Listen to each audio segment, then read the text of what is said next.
اگر ہم جنگجویانہ ذہنیت کا تجزیہ کریں، جنگجویانہ ذہنیت کا، جہاں پر 1980 سے پہلے سے لے کر آج 2025 تک جنگ ہو رہی ہو اور ہم نے اپنے ملک کے جوانوں کو جانے دیا، چاہے روس کے خلاف جنگ تھی یا بھی امریکہ کے خلاف، کوئی رکاوٹ نہیں ڈالی، ہم نے ان کو جنگ کی تربیت دی، کلاشنکوف کی تربیت سے لے کر کروز میزائل تک کی تربیتیں ہم نے ان جوانوں کو دی۔ کیا وقت کے ساتھ ساتھ اس سوسائٹی میں ایک جنگجویانہ طبقہ پیدا نہیں ہوگا؟ سو وہ ہم نے بنایا ہے؟ کسی مدرسے والوں نے ان کو یہ تربیت دی ہے؟ کوئی جمعیت والوں نے اس کو تربیت دی ہے؟ دوسری تنظیمیں بیٹھی ہوئی ہیں، کیا انہوں نے کوئی تربیت دی ہے؟ تربیت دی ہے یا امریکنز نے آ کر، یا نیٹو کے لوگوں نے آ کر، یا ہمارے اپنے جنرلوں نے ان کو تربیتیں دی ہیں، اور ایک جنگجویانہ طبقہ پیدا کرے پورے قوم کے لیے عذاب بنا دیا انہوں نے۔ آج ہمیں کہتے ہیں جی کہ افغانستان سے وہاں ان کی تربیتیں ہیں۔ افغانستان میں بھیجا کس نے؟ 20 سال افغانستان میں امارت اسلامیہ کے لوگ امریکہ کے خلاف لڑتے رہے، اور تم نے سرحدیں کھول دی تھی، یہاں سے نوجوان جا رہے ہیں اور جا رہے ہیں اور لڑ رہے ہیں، اور آپ تھپکیاں دے رہے ہیں زبردست زبردست زبردست۔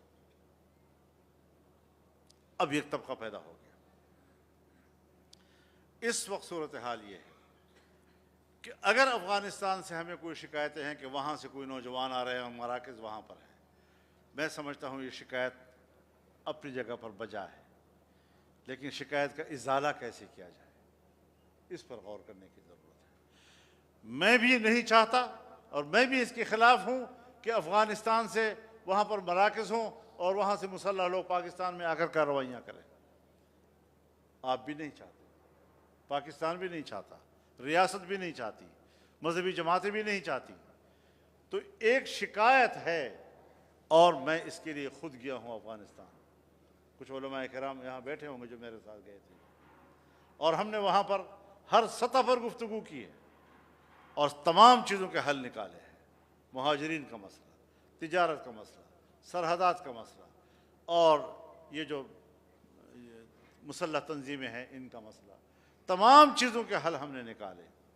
لیکن میں یہ سوال اگر کروں کہ وہ ریاست جس نے میرے سامنے 8-10 جنرلز کی موجودگی میں، سیکریٹری خارجہ کی موجودگی میں مجھے کہا مبارک ہو، آپ نے جو کچھ کیا ہم اس کو اپریشیٹ کرتے ہیں، اور یہ بھی کہا کہ آپ اس کا کوئی میکینزم دیں کس طرح اس پر عمل درآمد کیا جائے، میں نے کہا یہ میری ذمہ داری نہیں ہے، یہ اسٹیٹس کی ذمہ داری ہے۔ دونوں اسٹیٹ آپس میں اس کا میکینزم بنائے، اگر آپ کو تعاون کی ضرورت ہوئی ہم تعاون کرنے کو تیار ہیں۔ پوچھنا یہ ہے کہ وہ کامیابی جو ہم حاصل کر کے لائے تھے آپ برقرار کیوں نہیں رکھ سکے؟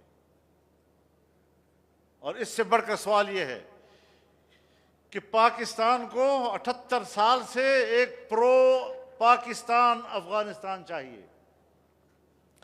ظاہر شاہ سے لے کر اشرف غنی تک مسلسل پرو انڈین افغانستان موجود ہے، پرو پاکستان افغانستان موجود نہیں ہے، سوائے امارت اسلامیہ کے کہ یہی ایک طبقہ ہے کہ جس کو پرو پاکستان کہا جاتا ہے۔ اگر وہاں پر حکومت ہوگی تو افغانستان کو ایک پرو پاکستان افغانستان تصور کیا جائے گا۔ لیکن ایک مسئلے پر اختلاف ہو گیا، ناراضگی آ گئی۔ اب ناراضگی اس کے بعد آپ وہاں سٹرائک کریں۔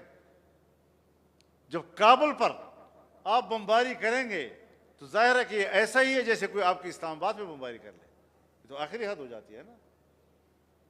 دور دراز کے علاقوں میں اگر آپ کرتے تو شاید کچھ برداشت ہو جاتی، تو وہاں پر بھی آپ نے کچھ کارروائیاں کی۔ اگر آپ کہتے ہیں، میرے سوالات ہیں کہ ہم نے اپنے دشمن کے مراکز پر سٹرائک کیا ہے اور آپ اس کو ایک جائز بیانیہ کہتے ہیں، تو ہندوستان آپ سے کہتا ہے کہ میں نے بہاولپور میں حملہ کیا ہے، میں نے مرید میں حملہ کیا ہے، میں نے کشمیر میں ہمارے خلاف کارروائیاں کرنے والوں کے مراکز پہ حملے کیے ہیں، آپ اس پر اعتراض کیوں کر رہے ہیں؟ اور اگر آپ اس پہ اعتراض کرتے ہیں اور ادھر سے آپ کا یہی الزام افغانستان کے حوالے سے ہے، دونوں میں آپ کیسے مطابقت پیدا کریں گے؟ یا آپ اس کو سپورٹ کریں گے یا اپنے آپ کو غلط کہیں گے، نمبر ایک۔ دوسرا یہ کہ ایران کے بارے میں آپ نے کہا کہ بلوچستان کے اندر جو کچھ ہو رہا ہے اس کے مراکز ایران میں ہیں، اور آپ نے ایران میں جا کر سٹرائک کیا، اور اس کے بدلے میں اگر ایران نے آپ کے علاقے میں سٹرائک کیا اور آپ نے کہا کہ وہاں پر ہمارے دشمنوں کے مراکز ہیں۔ اب بات یہ ہے کہ موقف ایک افغانستان کے بارے میں بھی اور ایران کے بارے میں بھی، لیکن رویوں میں فرق کیوں ہے؟ اس لیے کہ ایران کی حکومت اسٹیبلشڈ ہے اور ابھی دنیا اس کو اکھاڑنے کی ہمت نہیں کر رہی، اور افغانستان کی حکومت آپ کو غیر مستحکم نظر آ رہی ہے، لہذا ادھر رویہ اور ادھر رویہ اور۔ تو یہ جو دنیا میں رویے آپ اپنا رہے ہیں اس پر سوالات اٹھ رہے ہیں، اور ہمیں اس حوالے سے ایک متوازن رائے دینی ہوگی۔ ہم اپنے اکابرین سے، اپنے حکمرانوں سے، اپنے اسٹیبلشمنٹ سے یہ امید رکھتے ہیں کہ یہ علماء کرام اور اس کی یہ جماعت اگر آپ کو کوئی تجاویز دینا چاہیں تو آپ اس کو ٹھنڈے دل کے ساتھ بیٹھیں اور اس پر غور کریں۔ افغانستان کے ساتھ بات ہونی چاہیے۔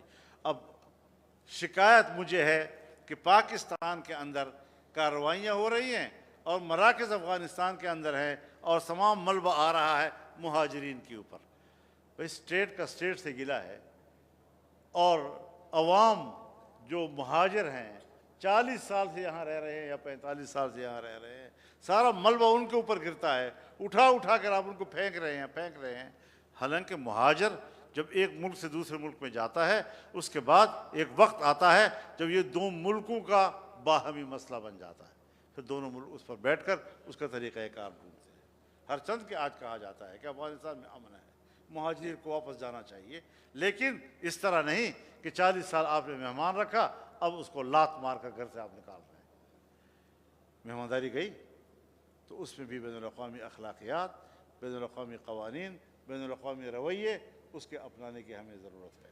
یہ کچھ چیزیں تھیں جو ہم چاہتے ہیں کہ ہم یہاں سے ایک ایسا پیغام دیں امارت اسلامیہ افغانستان کو بھی اور اسلامی جمہوریہ پاکستان کو بھی کہ وہ اس خطے میں باہمی تعلقات کو اعتدال میں رکھنے اور دوستی کی طرف بڑھانے میں ہم اس پہ کوئی کردار ادا کر سکیں، اور پاکستان کے اندر جو مسلح کارروائیاں ہو رہی ہیں اس پر بھی ہمیں ایک واضح موقف دینا چاہیے اور واضح پیغام دینا چاہیے کہ پاکستان کے اندر اس قسم کی کارروائیاں وہ علماء کی رائے نہیں ہے، وہ مدارس کی رائے نہیں ہے، وہ دینی قوتوں کی رائے نہیں ہے، اور جو کچھ ہو رہا ہے یہ یہاں کے علماء کی رائے کے خلاف ہو رہا ہے۔ یہ چیز پر ہم اگر واضح ہو جائیں تو انشاءاللہ العزیز مزید پیش رفت ہم اس پہ بہتر طور پر کر سکیں گے انشاءاللہ۔